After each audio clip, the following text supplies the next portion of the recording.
2014 ஆட்சி மாறும்போது தமிழ்நாட்டுக்கு 1 ரூபா நிதி ஒன்றிய அரசாங்கம் கொடுத்தது என்றால் உத்தரப்பிரதேசத்துக்கு 2 ரூபா 90 பைசா கொடுத்தாங்க.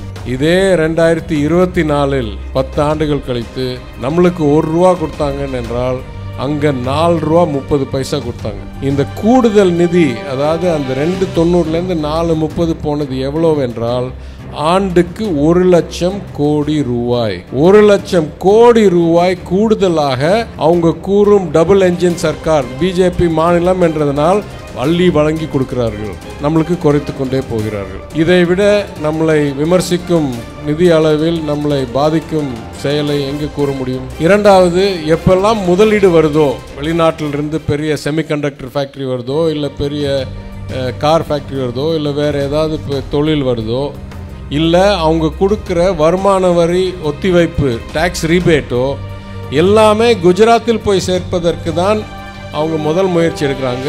குஜராத் இல்லைன்னா அவங்க அரசாங்கம் வச்சிருக்க மாநிலங்கள் மட்டும்தான். நம்மளுக்கு என்ன பண்ணுறாங்க, ஒரு ஒப்பந்தம் போட அவங்களுடைய அப்ரூவல் கேட்டாலே 2 வருஷம் 3 வருஷம் உட்காந்து வச்சுருக்காங்க. அதை அப்படி எதுவும் பண்ணாமல். ஏன் அதை சொல்லணும்? வெளிநாட்டுக்கு பயணம் செய்து ஈர்க்கறதுக்கு அமைச்சர்கள் போகிறோம் என்று சொன்னாலே அதை சில சமயம் மறுத்து விடுகிறார்கள்.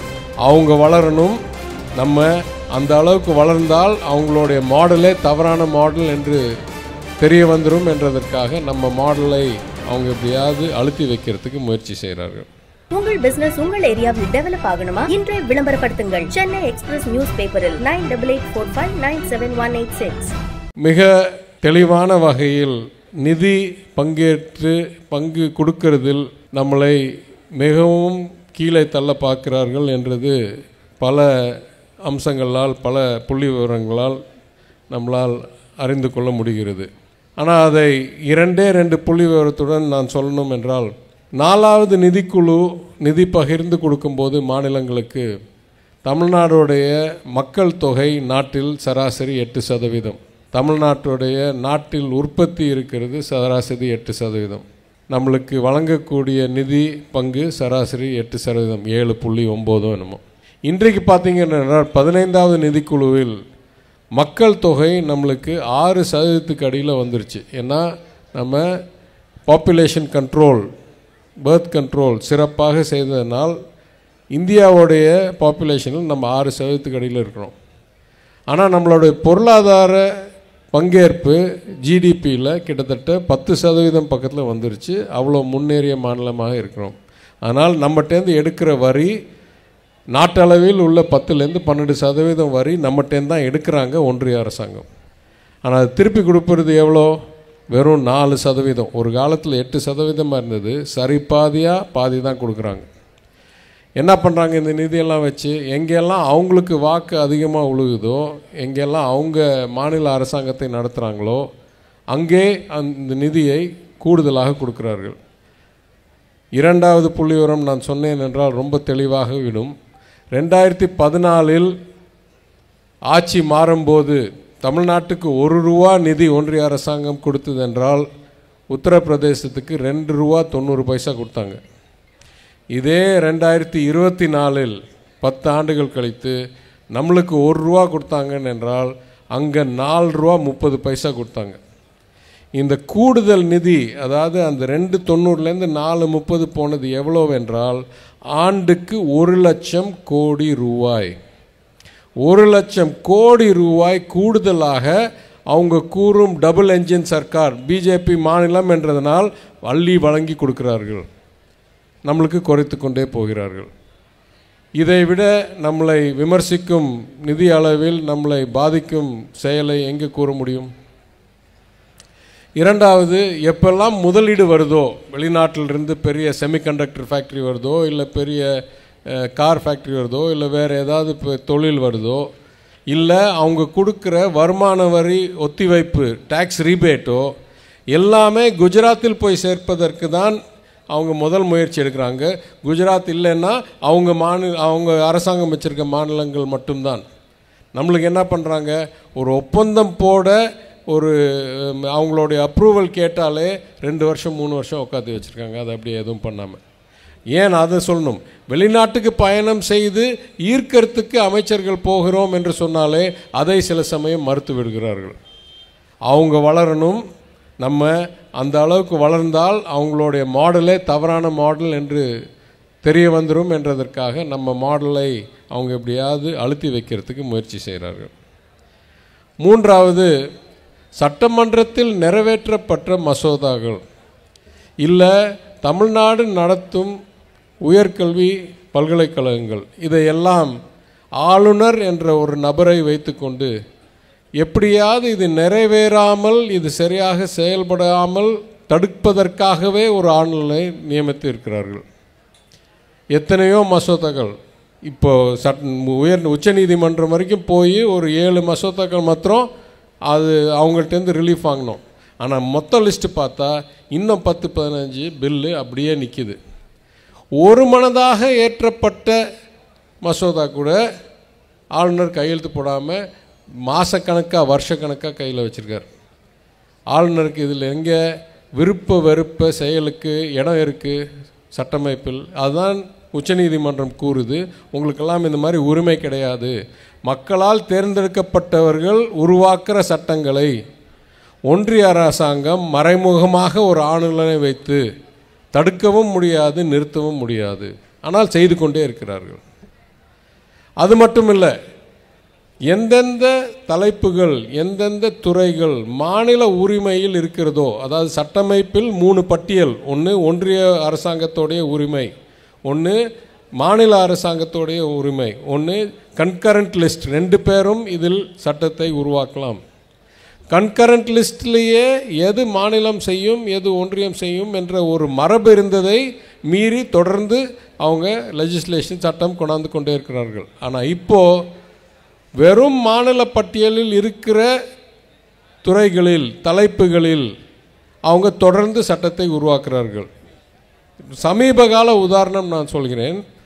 ஆன்லைன் கேமிங், அதாவது இந்த ரம்மி ஆன்லைன்லாம் தப்பாக நடக்குது, இதை நிறுத்தணுன்றதுக்காக தமிழ்நாடு சட்டமன்றத்தில் ஒரு சட்டத்தை உருவாக்கி அதை நிறைவேற்றி அது கோர்ட்டுக்கு போய் கோர்ட்டால் அது தவறு என்று நிறுத்தப்பட்டு அதற்கு பிறகு திருத்தி இன்னொரு புது சட்டத்தை உருவாக்கி இந்தியாவிலேயே முன்மாதிரியான ஆன்லைன் கேமிங் ரெகுலேஷன் சட்டம் என்ற முறைப்படுத்தும் சட்டம் என்ற சட்டத்தை நிறைவேற்றி செயல்படுத்தின பிறகு, தமிழ்நாடு செயல்படுத்தின பிறகு 1.5 ஆண்டுகள் 2 ஆண்டுகளுக்கு பிறகு இதே தலைப்பில் இந்த கேம்பிளிங் என்றது மாநிலங்கள் உரிமையில் இருக்கிற பட்டியலில் இருக்கிற ஒரு தலைப்பு சட்டமைப்பில். ஒன்றிய அரசாங்கத்துக்கு கேம்பிளிங்க்கும் சம்பந்தமே இல்லை.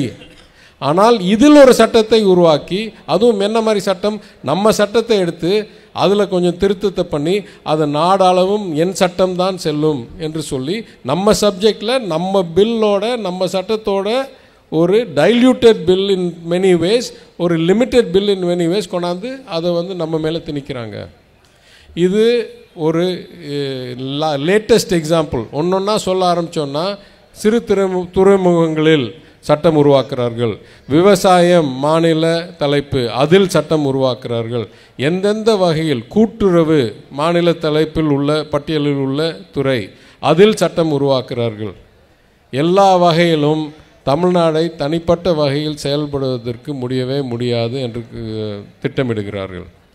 ஏன் இந்த ஒரு வெறுப்பு, ஏன் இந்த பொறாமைன்னு தான் சொல்லணும். ஏனென்றால் எல்லா வகையிலும், கல்வியிலும் சுகாதாரத்திலும் பொருளாதாரத்திலும் இந்தியாவை விட மிக சிறப்பாக நடத்தி கொண்டிருக்கும் நம் மாண்பு முதலமைச்சருடைய ஆட்சியை எப்படியாவது தடுத்து குறைக்கணும் என்ற ஒரு எண்ணத்துடன், கல்வியில் பார்த்தா மிக மிக தவறான நீட் என்ற ஒரு சட்டத்தை ஒரு விதியை கொண்டாந்து ஏழை மாணவர்கள் ஒப்பிட்டு பாருங்கள். தலைவர் கலைஞர் என்ன சொன்னார், என்ஜினியரிங்க்கும் மெடிசனுக்கும் என்ட்ரன்ஸ் எக்ஸாமே வேணாம், நீங்கள் பள்ளிக்கல்வி எண்ணை வைத்தே மார்க்கை வைத்தே மதிப்பெண்ணை வைத்தே நீங்கள் போகலாம்னு சொல்கிறார். இது ஒரு புறம். அவங்க சொல்கிறாங்க உலக அளவில் யார் வேணாலும் இந்தியாவில் மெடிக்கல் காலேஜில் சேரணும் என்றால் அவர்களெல்லாம் நாங்கள் ஒன்றிய அரசாங்கத்தில் நடத்தக்கூடிய நீட் எக்ஸாமை எடுத்தால்தான், அதாவது தமிழ் மாணவர்கள் தமிழ்நாடு அரசாங்கத்தால் நடத்தக்கூடிய மருத்துவக் கல்லூரிகளில், தமிழ்நாடு நிதியில் நடத்தக்கூடிய மருத்துவக் கல்லூரிகளில் இடம்பெறணும் என்றால் ஒன்றிய அரசாங்கத்தோடைய ஒரு எக்ஸாமை எடுத்தால்தான் முடியும் என்றார்கள். இது எவ்வளோ கொடூரமான ஒரு இடையூறு! எந்த உரிமையில் இது செய்கிறார்கள்? இதுவா பல ஆண்டுகளாக நடந்து கொண்டிருக்கு. இந்த ஆண்டு என்ன சொல்கிறாங்க? புது கல்விக் கொள்கை, 3வது 2020 கல்விக் கொள்கை என்ற பெயரில் பாராளுமன்றத்தில் ஒரு சட்ட மசோதாவை கொண்டாராமல் அவர்களா இதுதான் நாட்டில் ஒரு விதிமுறை, இனிமே இந்த மரபை பின்பற்றணும் என்று தனிப்படையாக தீர்மானித்து அதற்கு பிறகு சொல்கிறார்கள் அதில் இருக்கிற கொள்கை மும்மொழி கொள்கை. இந்த மும்மொழி கொள்கையை நீங்கள் ஏற்கவில்லை என்றால் நிதிநிலை அறிக்கையில் உங்களுக்கு அறிவிக்கப்பட்ட நிதி கொடுக்கப்படாது. இது சட்டத்துக்கு விரோதமான செயல். ஏன்னா அந்த நிதிநிலை அறிக்கையை அவங்க நிறைவேற்றும் போது அதில் ஒரு பத்தியாக எழுதவில்லை. யாரெல்லாம் NEP எடுக்கிறாங்களோ அவங்களுக்கு தான் பணம் கொடுக்கணுன்றது அதில் இடம்பெறவே இல்லை. அப்போ இடம்பெறாத கண்டிஷனை உங்கள் விருப்பத்துக்காக என்றைக்கோ ஒரு நாள் கொண்டாந்து அந்த கண்டிஷனை நீ நிறைவேற்றவில்லை என்றால் உங்களுக்கு நிதி கொடுக்க மாட்டோம் என்றால் இது அப்பட்டமான சட்டமைப்புக்கு சட்டத்துக்கு விரோதமான செயல். ஆனால் செஞ்சு கொண்டே இருக்கிறாங்க. இன்னும் உச்சநீதிமன்றம் அதற்கு தீர்ப்பளிக்கவில்லை மாநிலம் தொடர்ந்த வழக்கில். இது எவ்வளோ மோசம்னா, நம்ம 2 மொழி கொள்கையை வைத்து சிறப்பாக செயல்பட்டு இந்தியாவிலேயே முதல் இடத்தில் இருக்கிறோம். எத்தனை சதவிகிதம் இளைஞர்கள் டெர்ஷரி எஜுகேஷன் உயர்கல்விக்கு செல்கிறார்கள்? கிட்டத்தட்ட 50%. நாட்டோடைய சராசரி 28% என்னமோ. இந்த புது கல்விக் கொள்கை, 3வது புது கல்விக் கொள்கையோட இலக்கு இன்னும் 10 ஆண்டுகளில் இது 50% ஆக்கணும், இன்னும் 20 ஆண்டுகளில் 50%. அந்த இலக்கை நம்ம ஏற்கனவே தொட்டு விட்டோம். ஆனால் சொல்கிறாங்க நான் சொல்கிற வழியில்தான் நீ கல்வி பெற வேண்டும். நான் ஒரு சிறு உதாரணம் கேட்குறேன். ஒரு குடும்பத்தில் 4-5 குழந்தைகள் இருந்தால் ஒரு தகப்பனோ ஒரு தாயோ எந்த குழந்தை கொஞ்சம் பின்தங்கியிருக்கு என்று கண்டறிந்து அங்கே கூடுதல் கவனம், கூடுதல் கட்டுப்பாட்டு, கூடுதல் உதவி கொடுப்பாங்க. இங்கே என்ன பண்ணுறாங்க? எந்த மாநிலம் சிறப்பாக இருக்கிறதோ அவங்ககிட்ட சொல்கிறாங்க இல்லை இல்லை நீங்களாம் தனியாக இருக்க முடியாது, நான் சொல்கிறபடி தான் நீங்களாம் கீழே வரணும். மும்மொழி கொள்கை எத்தனை மாநிலங்களில் சிறப்பாக இவர்கள் செயல்படுத்தி இருக்கிறார்கள்? உத்தரப்பிரதேசத்திலும் பீகாரிலும் எத்தனை குழந்தைங்களுக்கு 3 மொழி தெரியுது? விடுங்க, எத்தனை பேருக்கு 2 மொழி தெரியுது? அதை விடுங்க, எத்தனை பேர் ஹிந்தி தேர்வை பாஸ் செய்கிறார்கள் என்றால் மிக மிகவும் குறைவு. அப்போ மும்மொழியை கற்றுக் கொடுக்கும் முயற்சியில் ஏற்கனவே 2வது தேசிய கல்விக் கொள்கை திட்டத்தின் சட்ட மசோதாவில் கூறப்பட்டது. இதெல்லாம் நம்ம இலக்காக வைக்கிறோம். ஆனால் தமிழ் கற்றுக் கொடுக்கறதுக்கு உத்தரப்பிரதேசத்தில் ஆசிரியர் இல்லை, ஹிந்தி கற்றுக் கொடுக்கறதுக்கு தமிழ்நாட்டில் ஆசிரியர் இல்லை. அதனால் நம்ம இலக்கு வச்சு பிரயோஜனம் இல்லை, இதெல்லாம் செயலுக்கு வராதுன்னு 86-88 சொன்ன கருத்தை திருப்பி 2020 கொண்டாந்து 20வது ஆண்டில் கொண்டாந்து திணிச்சு அன்னைக்கு ஃபெயிலியர் ஆனதை திருப்பி எனக்கு பின்பற்றி கொண்டா அப்படின்றாங்க. இது ஒரு இனத்துக்கு மொழிக்கு தவறான செயல் இல்லை என்றால் எந்த வகையில் இதை புரிந்து கொள்ளலாம்? இந்த மாதிரி தமிழ் மக்கள் தெளிவான ஒரு நோக்கத்துடன் இருக்கிறார்கள். என்றைக்குமே அவங்களுக்கு வாக்களிக்க மாட்டார்கள் என்று நல்லா அறிந்த காரணத்தினால் அடுத்தது என்ன செய்கிறாங்க? எலெக்ஷன் கமிஷனை அவங்க ஒரு பாக்கெட்டில் கைக்கூலியாக வச்சுக்கிட்டு எந்தெந்த வகையில் தேர்தல் மரபுகளில் தவறுகளை முறைகேடுகளை செய்ய முடியும் அதையெல்லாம் முயற்சி செய்கிறார்கள்.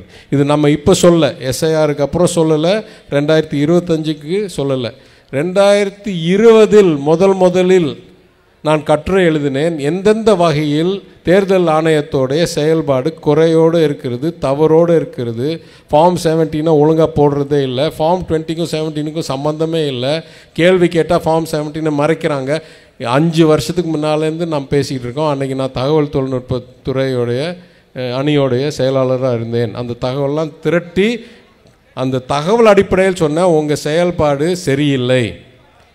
2024 தேர்தலுக்கு முன்னால் ஒரு நீண்ட கட்டுரை ஒன்று எழுதி பல ஊடகங்களுக்கு, பல தொலைக்காட்சி சேனலில் உரையாற்றியிருக்கிறேன். இந்த தேர்தல் ஆணையத்துடைய செயல் ஜனநாயகத்துடைய படுகொலை, ஜனநாயகத்தில் ஒரு கருப்பு புள்ளியாக தான் இந்த தேர்தல் ஆணையம் இருக்குன்னு அன்றைக்கே கூறினேன். இன்றைக்கு அதோட மோசமாக எஸ்ஐஆர் என்று ஒன்று கொண்டாடுறார்கள் பீகாரில். யாரெல்லாம் அவங்களுக்கு வாக்களிக்கிறதுக்கு கம்மி வாய்ப்பு இருக்கோ அவங்களெல்லாம் நீக்கிருங்க. அப்போ ஓட்டு போடுறவங்கள்ட்ட ஜெயிக்க முடியாதுன்னா ஓட்டு போடாமையே நிறுத்திடலான்றது எவ்வளோ கொடூரமான சர்வாதிகாரமான செயல், ஜனநாயக விரோதமான செயல். இதுவும் தமிழ்நாட்டில் பண்ணுறதுக்கு கொஞ்சம் கஷ்டம். ஏனென்றால் நம்ம திராவிட முன்னேற்றக் கழகத்தில் அத்துணை பாகங்களிலும் சரியான நிர்வாகிகளை வைத்து, சரியான கண்காணிப்பை வைத்து இந்த வாக்காளர் பட்டியலெல்லாம் ஓரளவுக்கு கட்டுப்பாட்டில் வைத்திருக்கிறோம். பெரிய முறைகேடு செய்வதற்கு அவங்களுக்கு வாய்ப்பில்லை என்று நன்கு அறிவார்கள். எனவே என்ன சொல்கிறார்கள், சரி இதெல்லாம் இருக்கட்டும், உங்களுக்கு நிறையா எம்பி இருந்தால் தானே நீங்கள் அங்கே வந்து பிரச்சனை பண்ணுவீங்க, மொத்தமாகவே உங்கள் எம்பி கணக்கை குறைச்சிருவோம், தொகுதி மறுவரையறை செஞ்சு உங்களுக்கே 39 இருக்கணும், இதை குறைச்சிருவோம் அப்படின்னு மறுவரையறை அடிப்படையில் தமிழ்நாடு மற்றும் தென் மாநிலங்கள், வளர்ந்த மாநிலங்கள் யாரெல்லாம் பாப்புலேஷன் கண்ட்ரோல் எண்ணிக்கை குறைப்பை நாட்டுக்காக சரியாக செய்தோமோ 50 வருடமாக அவங்களெல்லாம் பாதிக்கும் வகையில் உங்களுக்கெல்லாம் பாராளுமன்றத்தில் உறுப்பினர் எண்ணிக்கை குறைக்கப்படும் என்ற அந்த முயற்சியிலும் இருக்கிறார்கள். எனவே ஜனநாயகம் என்ற வார்த்தைக்கு எதிராக அனைத்து செயலும், நிதியிலிருந்து, வளர்ச்சி திட்டத்திலிருந்து, கல்வியிலிருந்து, சட்ட மசோதாக்கள் உருவாக்கலிருந்து, ஆளுநர்களை வைத்து, எல்லா வகையிலும் தேர்தல் ஆணையத்தை வைத்து, ஏன் அங்கே உறுப்பினர்கள், பாராளுமன்ற உறுப்பினர்கள் எண்ணிக்கையே குறைக்கும் வகையில் செயல்பட்டு கொண்டிருக்கிறார்கள். இந்த சூழ்நிலையில் தமிழ்நாட்டில் நம்மளுக்கு முன் ஆட்சி நடத்தின 10 ஆண்டுகள் ஆட்சி நடத்தின கட்சி அவங்க என்ன செய்கிறாங்க, நம்ம என்ன செய்கிறாங்கன்றதை ஒப்பிட்டு பார்க்கணும். அவங்க என்ன செய்கிறாங்க, இவ்வளோ தெளிவாக புள்ளி விவரத்துடன், உதாரணத்துடன், எண்ணிக்கையுடன் எந்தெந்த செயல்கள், தவறான செயல்கள் நம் மாநிலத்துக்கு, நம் இனத்துக்கு, நம் மக்களுக்கு, நம் மண்ணுக்கு நான் கூறின பிறகும் அவர்களோட கைகோர்த்து தேர்தலை சந்திக்கிறேன் என்கிறார்கள். இது எந்த வகையில் நம் மக்களுக்கு நியாயமாக இருக்கும்? இது துரோகம் அல்லவா? அதற்கு மேல் சொல்கிறார்கள், எங்கள் ஆட்சியை காப்பாற்றினதே அவங்க தான் அப்படின்னு. அப்படின்னா அவங்க ஆட்சி காப்பாற்றினதுக்காக மக்களை பறிகொடுத்துட்டார்களா? ஆனால் நம்மளுடைய நிலைப்பாடு எப்படி? தமிழக முதலமைச்சர், கழகத் தலைவர் சொல்கிறார், எக்காரணத்துக்காகவும் தமிழ்நாட்டை தலை குனிய விடமாட்டேன் என்று ஒவ்வொரு குடிமகனும், ஒவ்வொரு உறுப்பினரும் ஒவ்வொரு இடத்துலையும் கூறியே ஆகணும். அவங்களுக்கும் நம்மளுக்கும் இருக்கிற ஒரே பெரிய வேறுபாடு என்னன்னு நான் இங்கே தெளிவாக விளக்கம் கூறி என் உரையை முடித்துக்கொள்கிறேன். நான் வரலாற்றை படிக்கக்கூடியவன். அது மட்டுமில்லை, என் குடும்பம் 4 தலைமுறைகளாக சமூக நீதி இயக்கம், நீதி கட்சி துவங்கின காலத்திலிருந்து ஈடுபாட்டில் இருக்கிறோம் என்ற அடிப்படையில் 1916 நவம்பர் 20ஆம் தேதி 1916 தென் இந்திய நல சங்கம் என்ற அமைப்பு உருவாக்கப்பட்டு, அது சமூக நீதிக்காக முக்கியமான ஒரு இலக்கை வைத்து ஆரம்பிக்கப்பட்டதனால் அந்த இயக்கத்தோடைய அரசியல் கட்சியோடைய பெயரை ஜஸ்டிஸ் பார்ட்டி, நீதி கட்சி. என்ன நீதி? சமூக நீதி. சமூக நீதிக்காக மட்டும் உருவாக்கின அந்த இயக்கம். சமூக நீதி இயக்கம் 1916 ஃபார்மலாக ரெஜிஸ்டர் ஆகி ஆரம்பித்த பிறகு 1920 நடந்த முதல் தேர்தல், மாநிலங்கள் மேலவை தேர்தல், பிரசிடென்சி லெஜிஸ்லேட்டிவ் எலெக்ஷன்ஸில் வெற்றி பெற்று 1921 ஜான்வரியில் முதல் முறை டயார்கி என்று இரட்டை அரசாங்க முறையில் இந்திய அரசாங்கம் மெட்ராஸ் பிரசிடென்சியில் ஜஸ்டிஸ் பார்ட்டியால் நிர்வகிக்கப்பட்டது. அன்றையிலிருந்து தொடர்ந்து சட்டங்கள் உருவாக்கி கொண்டே இருந்தார்கள். சமூக நீதியை அடைவதற்கு பெண்களுக்கு வாக்குரிமை, ஆண் குழந்தைகளுக்கும் பெண் குழந்தைகளுக்கும் கட்டாய ஆரம்ப கல்வி, கம்யூனல் ஜியோ, உங்கள் சமுதாயம் எண்ணிக்கை அடிப்படையில் சதவிகிதம் அடிப்படையில் வேலை வாய்ப்புகள் என்ற எத்தனையோ சட்டத்தை திருத்தங்களை கொண்டாந்தார்கள். 1925-26 போல் அன்றைய வரைக்கும் காங்கிரஸ் கட்சியில் இருந்த பெரியார் அவர்கள் அந்த கட்சியை விட்டுவிட்டு தனியாக பிரிந்து சுயமரியாதை என்ற இயக்கத்தை தொடங்கினார். அந்த சுயமரியாதை இயக்கத்தின் முதல் மாநாடு செங்கல்பட்டில் 1929 நடந்தது. நீதி கட்சிக்கும் சுயமரியாதை இயக்கத்துக்கும் முதல் வந்த இணைப்பு அந்த மாநாடு. அந்த மாநாட்டில் கொடியேற்றி ஆரம்ப உரை ஆற்றியவர் என் தாத்தா PT ராஜன் அவர்கள். அன்றைக்கு சட்ட மேலவை கொறடாவாக இருந்தார் நீதி கட்சியோடு. அதற்கு பிறகு அமைச்சர், முதலமைச்சர் என்றானார்.